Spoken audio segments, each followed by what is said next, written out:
Hi, this is Daniel DiTuro.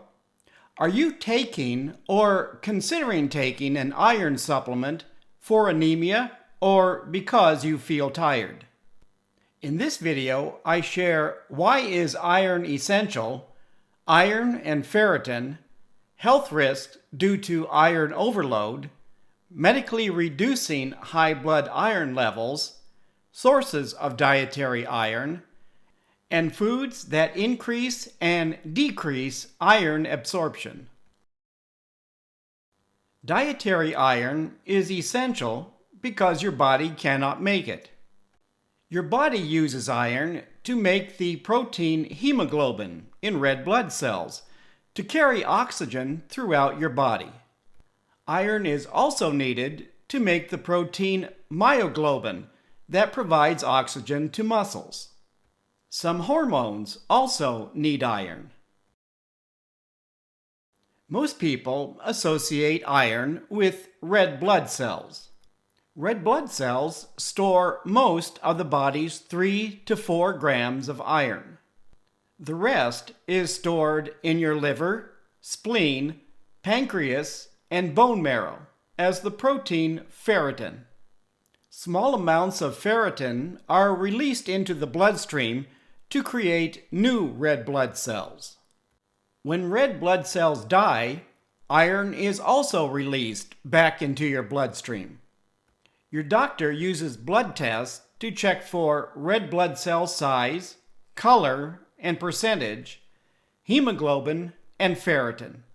While the range for ferritin is large, the amount of ferritin is quite small, measured in nanograms per milliliter. A nanogram is 1/1000th of a gram.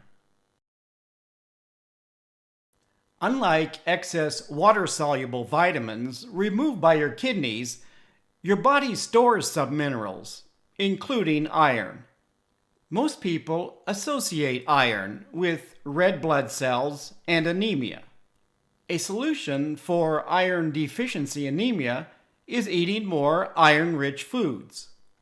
Iron-rich foods include lean meat, poultry, and seafood, iron-fortified foods, beans, lentil, and peas, spinach, and nuts.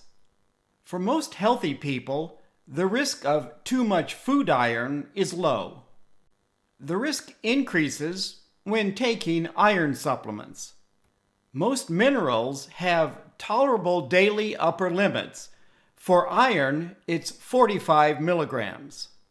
A 16-ounce steak has about 17 milligrams of easily absorbed iron. The steak plus a supplement provides 44 milligrams. High iron diets can easily provide twice the upper tolerable limit of 45 milligrams.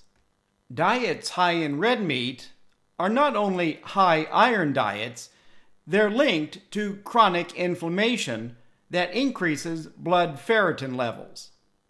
Although iron is essential, iron overload can cause serious liver, pancreas, joint, and heart damage. The risk of iron overload increases for alcoholics, chronic liver disease, hemochromatosis, some hereditary anemias, and receiving regular blood transfusions. In fact, a person can be anemic and have a high risk of iron overload. While a simple blood test measures iron and ferritin levels, it's not part of an annual physical exam unless your doctor suspects anemia or iron overload. Excess iron symptoms can be minor, like joint and abdominal pain, or major, including heart failure, liver failure, and cognitive decline. Depending on the severity, treatment can include a low iron diet, phlebotomy, and chelation. Chelation therapy involves expensive prescription drugs administered orally or intravenously that can cause serious side effects. The U.S. RDA for iron is 8 milligrams for men and 8 to 18 milligrams for women. A balanced diet of animal and plant foods provides about 1 to 4 milligrams of absorbed iron.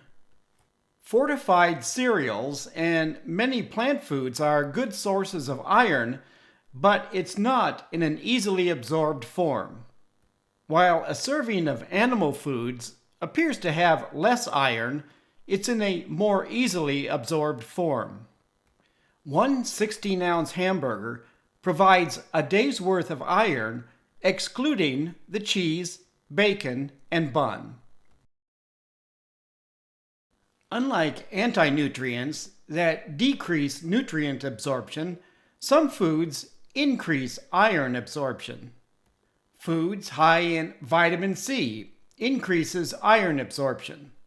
The U.S. RDA for vitamin C is 90 milligrams for men and 75 for women.